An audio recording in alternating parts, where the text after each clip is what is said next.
Quel avenir peut-on donner aujourd'hui à ce dialogue qui se tient à la SENCO alors que le 19 décembre à 23h55 nommé déjà le gouvernement d'union nationale avec comme Premier ministre l'honorable Sami Badibanga, un gouvernement composé de 67 membres.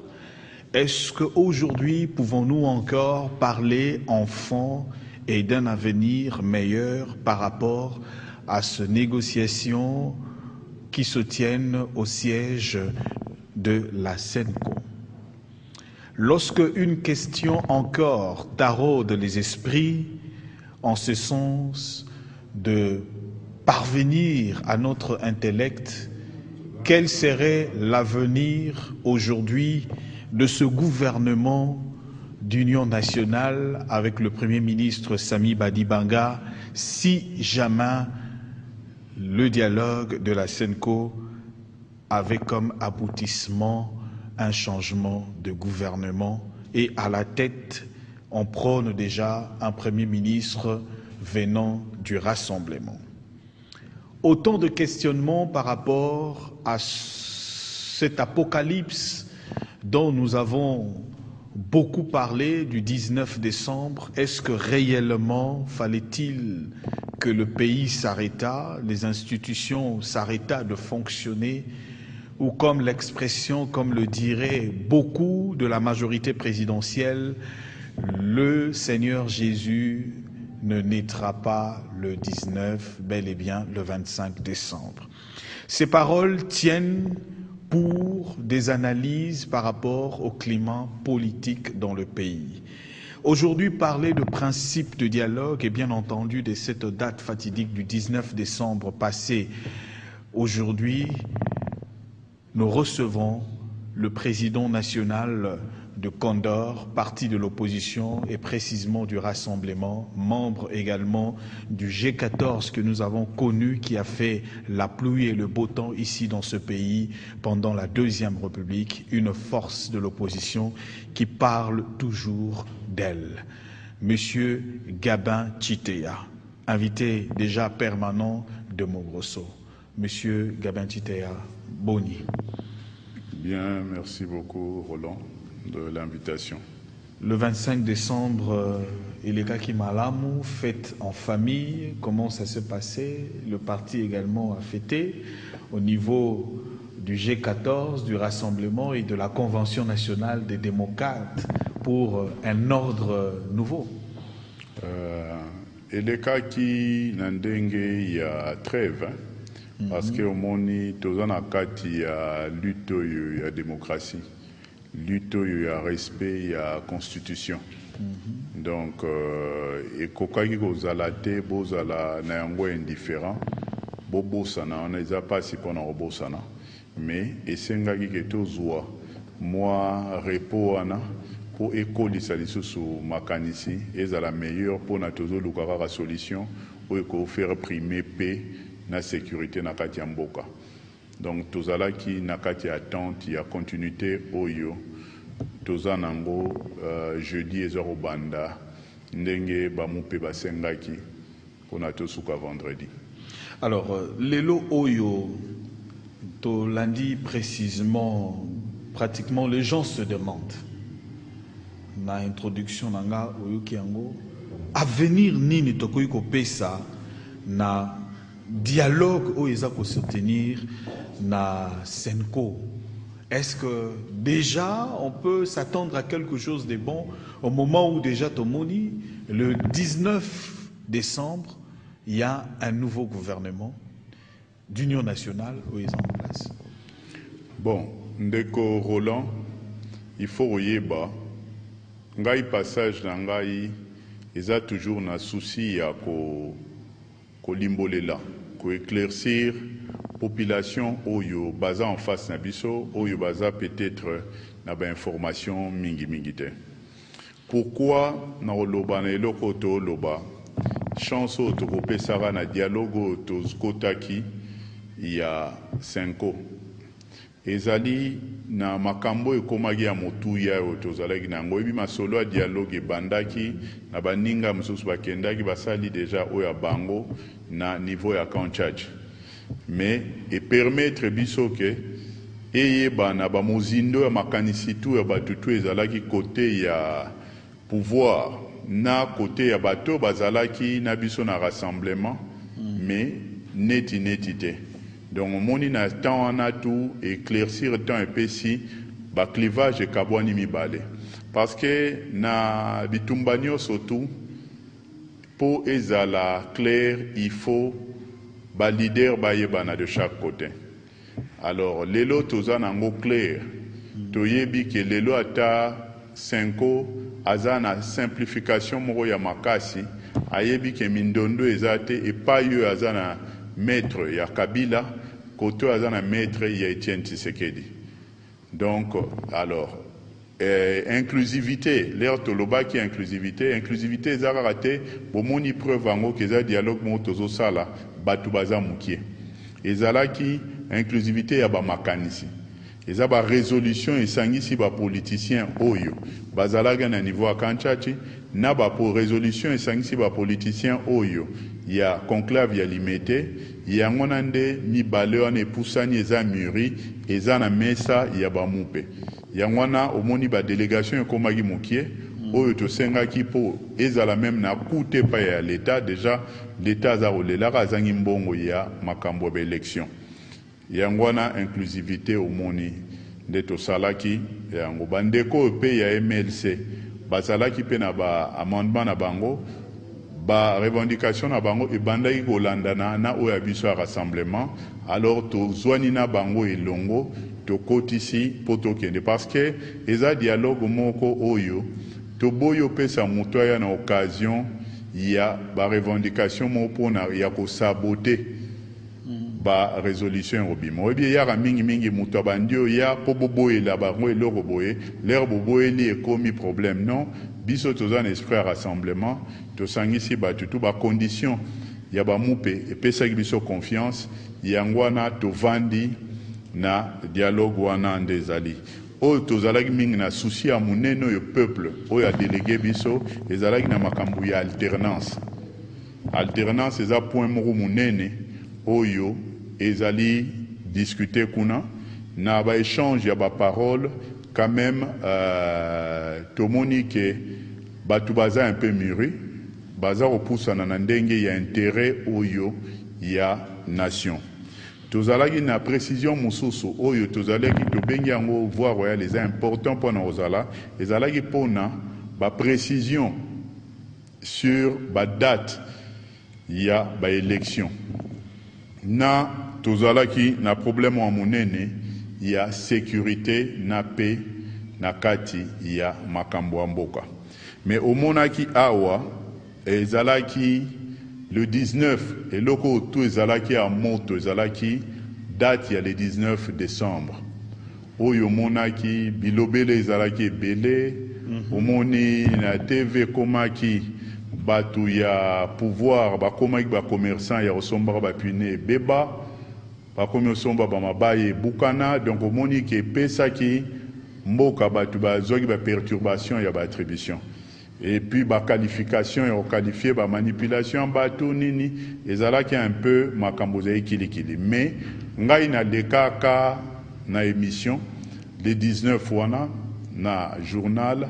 j'ai eu à préciser oyebi makambo za ebele na mboka wa likambo eza kaka vérité ofingi te mais pas ya bato babangaka vérité oyo kobima lokolake okoyo koma même inquiété na bato ya baservice après yango omoni ke tozwaka nini ozwi barumeur ya bakokanga yo likambo nini boye mais naza na confiance moko lero omonaka nga na oleka na émission même babato oyo bamitie baza na kati ya baservice baza na baide moko ya eza na nzela te ya kolukaka kolukela bato biso ba leader politique problème parce que oza kolimbolela ozoloba vérité ils doivent savoir et aux yeux de tout le monde ngai mutu aroya kozwa ngai na likambo te parce que makambo tu na yaka na lobelelaka constitution nazolobelo wanzela nga na fingaka te na parlera clairement.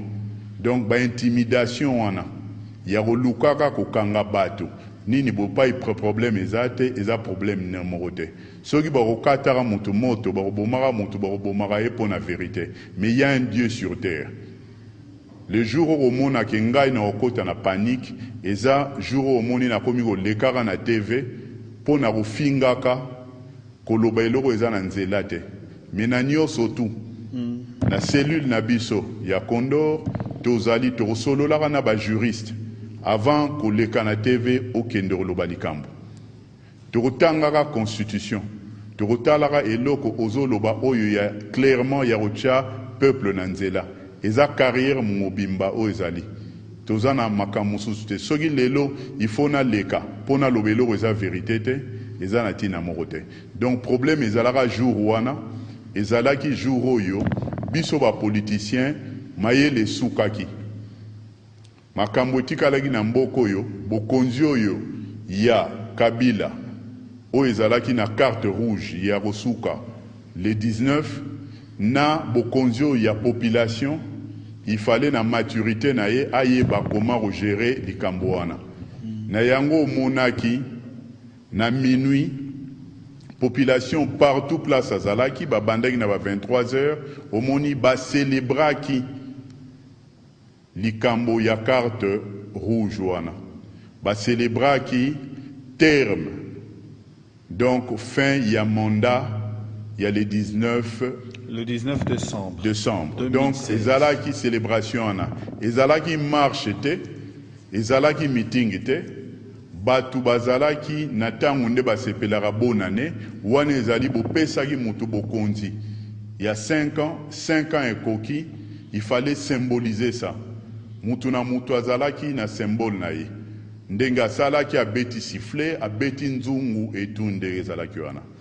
Alors, na yango ezalaki eloko moko te ya kokende ko boma mutu ou bien okende ko buka eloko bomoni pe pillage moko esalama te likambo ezalaka te population azalaki na mot d'ordre na ye moko ya ko se prendre en charge ya ko célébrer terme wana dans la paix dans la passivement. Donc il faut ça lango pacifiquement ba makambo ngo il fallait eleka. Donc c'était comme ça nde ba makambo lekaki et puis omonaki ba débordement o esalamaki ya place oyo babomi mutuboye o babomi mutuboye. Mais il faut comprendre na makambo yango oyo ndenge ezalaki etu etiaki situation moko ezalaki embarrassant pour na biso ba politicien délégué ya peuple wana oyo ba telemili fin mandat na niveau ya 5 tokokaki te kokabwana tokoma na bango na problème nini parce que na confiance au topesaki na 5 na vendredi yango asengaki ke bakei mbangu na ba misala o esengi bango basala o esali ke tozala na confiance na bango et puis bapesi biso rendez-vous tokozonga to continuer. On ne pouvait pas qu'au privilégier voix moro ya mbutu mbutu que na voix oyo ya liboso o eza voix royale o tolala te toloba ya kokende na dialogue ya kosolola. Donc vous devrez comprendre la situation comme ça a été. Ça n'a pas été c'est que vous sentez les gens du pouvoir parler d'une manifestation, échec des intentions. Non, l'échec, l'intention n'était que d'une célébration. Il y a date wana et tout. Mais tout est en train de se poursuivre. Nous, on a eu à voir le mandat de la population. On est à l'intérieur, on est en train de discuter au niveau de la Cinco. Peuple, à se calmer qui na confiance oyo, il y a oyo, à Pesaki, pas il y a Cinco. Yangwana, azalagi nango calme, a renouvelé encore total à Nandenge, il y a 5 ans jusque-là, Makambuza Okende, Nandenge, il y a Malamu, et puis Biso Bato Yotozali Kuna. Boyeba, Toza Lorola, na justice Ndezalaka, toza ba avocat ya peuple. Le rôle ba avocat ya peuple, décision à souka ezalaka na peuple. Avocat a okende atali situation o eza koleka na wana, aluki atali chance eza na makambo ndenge nini. Possibilité eza nini pona profit parce que na négociation et le retour ezalaka négociation eza imposition te. Imposition na koko ya na makanisi na ngai 100% na 100%. Mais négociation eza eloko na yeli na mokano ya 100%, mais na kozonga na 80. Mais ce 80% na to retourner nango, to représenter nango na peuple. Donc bayoka engagement nyonso to ezali, signature nyonso tout, oyo rassemblement au signaka. Oyo président Etienne Tshisekedi akokiko zwa comme engagement comme président il y a conseil de sages et rassemblement akozwara ngo sous réserve ya liloba ya suka ya peuple parce que biso toza na mokonzi ya biso ezali peuple to retournera vers na oyo to repesara peuple yende aza lelo mature azali ko se prendre en charge, il n'est plus manipulé, c'est lui qui va trancher. Alors, Monsieur Gabin Titea, évoluons un peu. Parce que, osa tellement qu'au privilégié dialogue où ils ont ça les manasenko. Tout y a réalisme na mesa. Tomoni présentation et gouvernement d'Union nationale. Premier ministre Badi Banga. APC programme ya gouvernement naïe. Et engagement ya gouvernement naïe, il y a co-organiser ba élection. Il y a co-mobiliser, co-créer ba mutuelle de santé. Il y a co-œuvrer na social, maintenir la paix, la sécurité na Katiamboka. Mission ya gouvernement naïe a présenté yango. Toké na deuxième partie. Ba ministre nyonso o to moni lelo pour la grande partie na kati ya gouvernement bango wana pe oboza na bango na senko. Yango wana lelo na miso a peuple motune tunami parce que yango wana peuple azomi tuna. Est-ce que gouvernement oyo etiami déjà? Oyo ebandi musala. Et kokweya pour le gouvernement Moussousou et Salema topé réalité il y a article 24 il y a accord il y a cité de l'Union africaine et zoko qui samana sens que oyo bino bokozwa na senko et kotika kana complément il y a oyo article 24 na bango et lobby wana motuna on ezotuna ma mingi na cité batu bazolinga ba sosola likambo wana. Monsieur Gabin Tite. Ok. Merci Mingi. Eza question comme Nebisio, Moussala Nabiso, Eza pour peuple, à Fungola Matoi, à Yoka, au Biso, tout ça pour expliquer. Il faut retala. Pour tout comme la question, il y a gouvernement, il y a Monsieur Badi Banga. Et Banda qui na nini? Et Banda qui na dialogue. Oyo, il y a Kanchach. Dialogue et koti bato yo bazala ki opposition oyo bazali na biso na rassemblement te na bato yo bazali na pouvoir bakoti babimisi ba résolution l'air babimisi résolution monaki babundaki bakoti ya babimi et tout babundi babimisi résolution na l'air babimisi. Il faut l'appliquer. Pour appliquer ango, et c'est nini. Na dialogue ndenge zali basali, résolution et bimi, il faut appliquer ango par un gouvernement, équipe moko d'application. Équipe application et ça gouvernement. Yango no monaki scientifiquement, équipe wana résolution et bimaki. Babimisi nango gouvernement na bango, babimisi premier ministre na bango, où il fallait à conduire ba résolution oyo ya bango na gouvernement na ye. Mais sikoyo ozoyebisa ngai makambo na ngonga oyo biso ezalaki dialogue oyo tomonaki yango monologue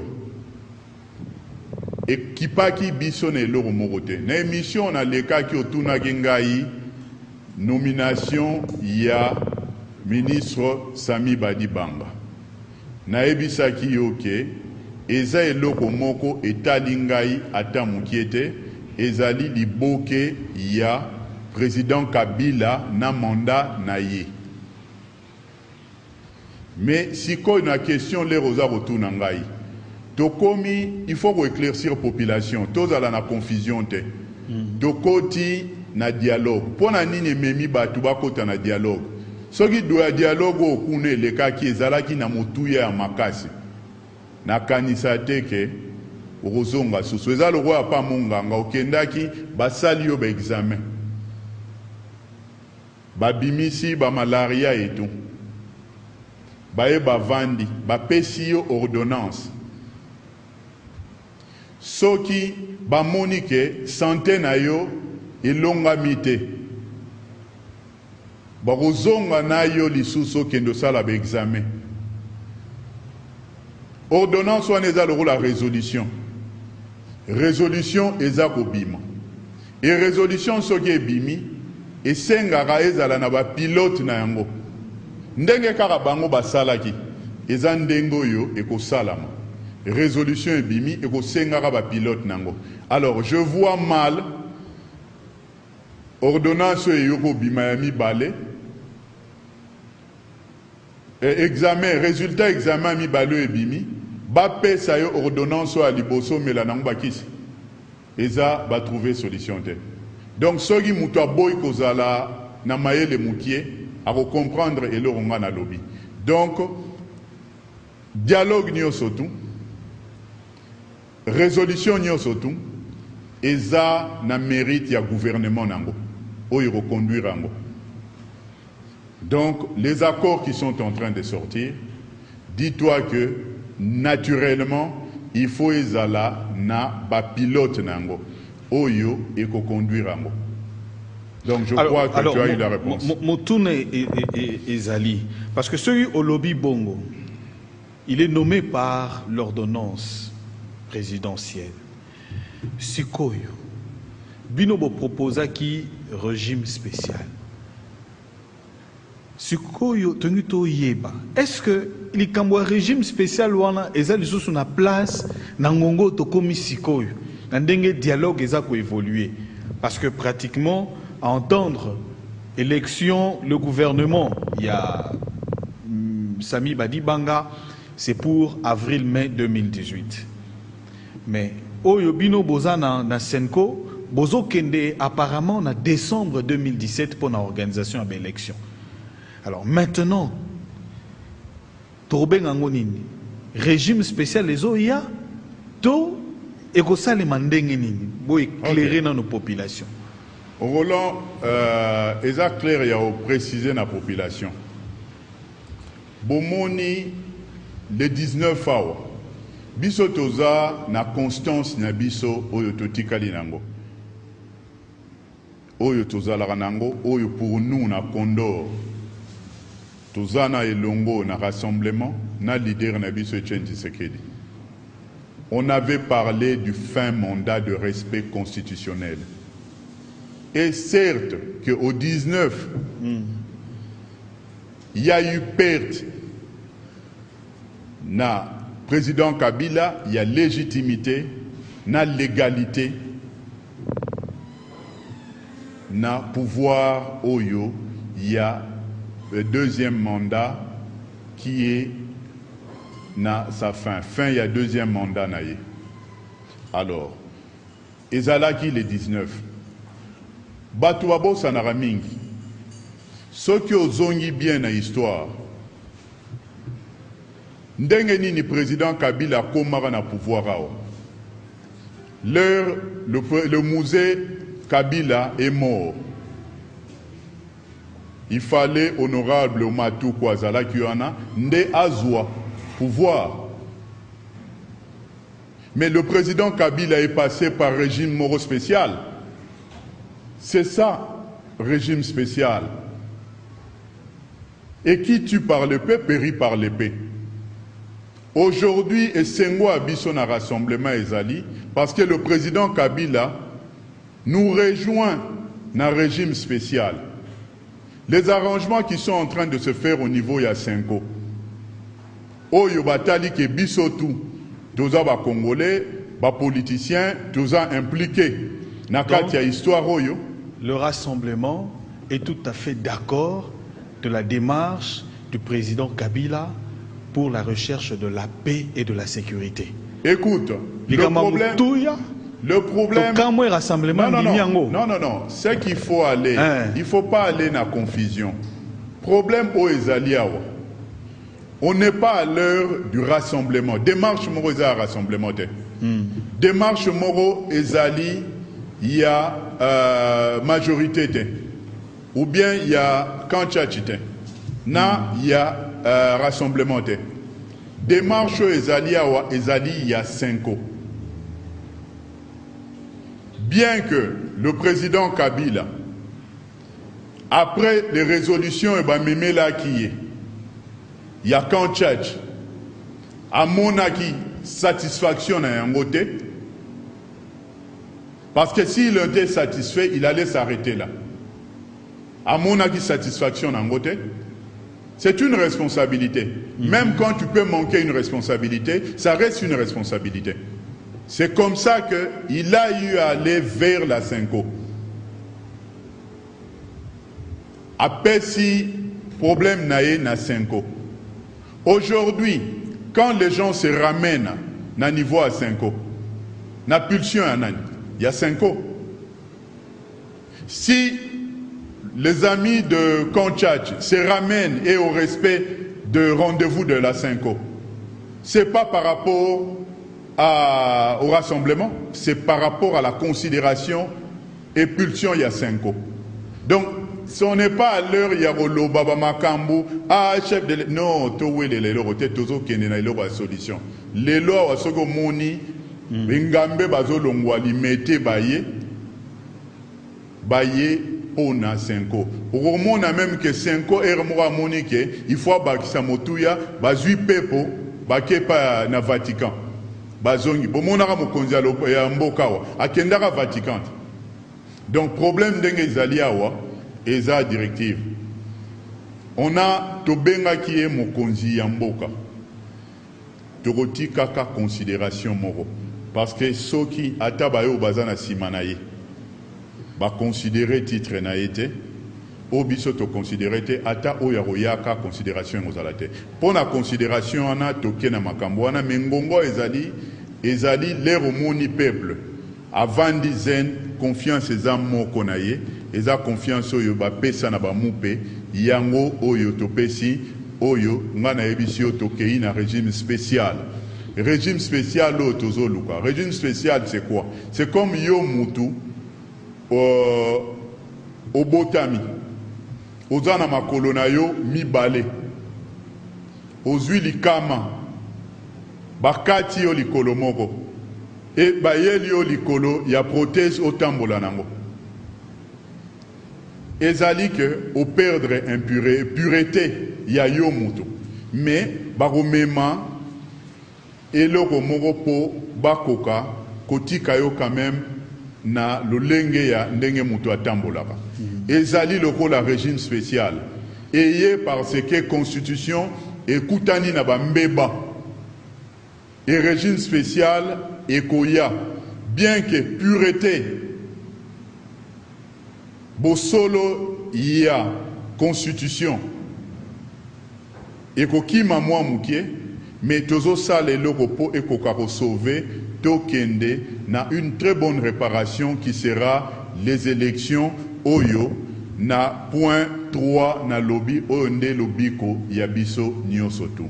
Donc il y a des concessions à faire qu'on est en train de faire. Na katia concession ana oyo bazoro demander total à comment atterrir fin ya ndenge tokomi na fin ya président Kabila ndenge ni tokotambola comment ndenge kaka bakenda na ba solution au sénateur à vie et nyonso tu yangwana to koti na régime eza spécial ba mupe bazo bimisa lero bozo yokaka plan B ikuningisa batutu mais plan B yango peka régime spécial. Alors quel que soit le terme boyko utilisé nazo tuna liboso ya population ndeko Gabin Chitea eza na motu ya mingi sensibilité à ba émission politique na ngongo toza ko salango pona que toluka biso nyonso kimia pe sécurité na mboka tango rassemblement accueilli na Senko pona koluka compromis ndengo lobi impulsion ya Senko rassemblement bozaki na objectif bino bolobaki que non inclusivité égalité. Il faut que ça la dialogue na ba principe nango. Tango bandi ne bandi na émission yo au relevé 5 principes. Au lobby bokendaki pona inclusivité po o wana ya kantiati inclusivité ezalakite. Bokendaki na pona alternance po bomoni ke bandeko bakendaki na kantiati balobeli makambo ya alternance te entre autres troisième mandat ekozala to ekozala te. Bolobi makambo ya précision ya date ya élection. Bandeko kuna bino bondinga bolinga kite ndenge balobaki entre avril na mai 2018. Bolobi makambo ya sécurité ya mboka pona ko permettre que kimia batunyo so bazala malamu pe kimia na mboka. Mutuna be moko. Sikoyo bongi koloba na population ite dialogue ya Senko. Oyo boza kolinga ko trouver ba résolution sika oyo et remplir ba principe wana nyonso inclusivité alternance précision ya date ya élection sécurité pe kimia ya mboka. Bon na ebisi yo oza journaliste aux 8 ans mobimba awa population za témoin aux 8 ans oyo bomoni eza exercice tozo sala eza PTT mais boyokaki leur problème y a inclusivité ezalaki même na kati ya baningo ba na kanchach bango moko balelaka yango ka problème y a inclusivité na bapaya ya libanda oyo bafingaka bango na makambo ingérence balobaki yango depuis awa tokoti na Senko oyoki na preste mutu alela inclusivité tant sous lobby les mutayo qui n'a pas robota mabandi loba makambo inclusivité et yara nango parce que les robandio mona sikoyo baninga mususu bazali na kan oyo bien réparti ya ba résolution ya kanchach ba komi ko appuyer ba résolution ya rassemblement ozoroye ba susute ba leader ango baza côté nini tout le monde a rabangunde bazaroya eza pona ko créer confusion moro mais mbaloyo eza difficile à ce que confusion ezala parce que les gens qui avaient sous-estimé ce peuple et nous aujourd'hui un ordre nouveau d'une jeunesse qui est en train d'arriver parce qu'on estime que un ordre nouveau au Congo est possible. On a eu de sérieux problèmes dans la classe politique. Et nous sommes là à dénoncer la manœuvre au Nyosoto. Il y a des leaders qui ne sont pas des leaders modèles. Oyo bazo kambara peuple, bazo flouara peuple. Nayango otali sikoyo na inclusivité on a ebisio ya Senko. Inclusivité eza ba personnalité te. Ezali ba résolution. Aussi to longwa qui na personnalité ezalaki l'air toza ko concevoir rassemblement l'air ba doit concevoir majorité l'air la majorité élargie c'est composé c'est constitué au monique ba netité ba bendana et créer sikoyo kanchachi résolution de kanchachi et les résolutions délimitées. Alors, ça fait l'inclusivité. Makambo yo yape, ezali na boanya otozokende. Il fallait des facilitateurs. Oyo, bakoki kozala, na place oyo, tous les deux camps et pesi bango confiance. boyoki masolo te o bato Kanchachi ba récusé 5 ans. Boyoki makambo yote o bato alimete ba récusé 5 ans. Donc on est dans l'harmonie. Boyoki mutumote o baboyi dialogue ou quoi, on est dans l'harmonie. On a mieux vaut tard que jamais. On s'est battu. Il y a eu tout ce qu'il y a eu, mais aujourd'hui nous partons vers la solution. Et je crois que Nayango Nyosotu, Nanzela Oyo Abamupe, moi je crois que tu renouveler qui bango confiance, tu continuer à renouveler, et puis peuple, Azali floueté. Peuple, bateau et tout, il y a rassemblement, bazana kati ba délégué. Biso moni qui a un rassemblement, toi, Libanda. Ezate parce que il baza délégué qui baza meilleur que Batutu. Non. Il y a une certaine responsabilité. En majorité, ils ont géré. Ils connaissent le problème qu'il y a. Ils ont une responsabilité de se repentir même encore plus en réglant le problème. Et nous, on est là en train d'observer. Et après les résolutions qu'il y aura, même si le président Étienne Tshisekedi pose sa signature, les gens ne doivent pas être étonnés. Ce n'est pas pour rien que cet homme-là a l'habitude de demander, d'informer pour ça là-bas meeting. Il doit informer à son peuple. Si le peuple qui est son patron ne sont pas d'accord aux accords que lui prendra, la dernière décision sera au peuple. Mais nous, en tant que rassemblement, on essaye de faire de notre mieux. On ne garantit pas à notre peuple le 100%, mais on peut se battre à sortir même avec 90%. On ne fera pas le 10% de nos amis de Kanchachi qui sont sortis là qu'avec des postes. Voilà, en 2 minutes, 1 minute, de clôturer donc 5 minutes. Président, il y a Condor. Gouvernement, il y a Premier ministre Sami Badibanga, et il y a 67 ministres, 67 membres. Premier ministre, vice-premier ministre, ministre d'État, ministre, vice-ministre, 67. Donc, budgétivore. Mbongo ezate, fonctionnement, il y a une institution gouvernement, exécutif wana, et au leka ata ndenge mbongo tozo lukana mboka. Et pourtant, na ba période aboye basala regroupement selon le besoin au peuple ezanango na ngonga wana tamusu ba ministère mususu ba sangisi yango komi mibale ba sangisi yango mais tomoni de ba scission esalemi pour que Batouba se retrouve. C'est pour le peuple ou c'est pour l'intérêt personnel? Et ça, dis-moi pas si n'abatou.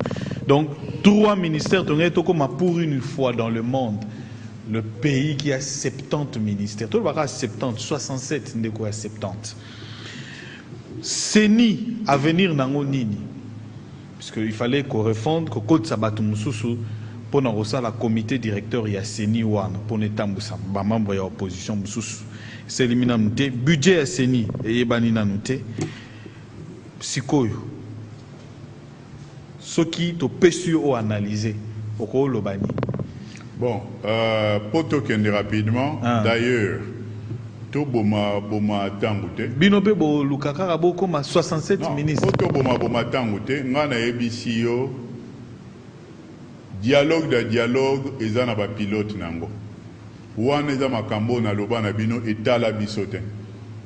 Etali bango mo. Ezalaki mandat il y a président Kabila jusqu'au 19 décembre.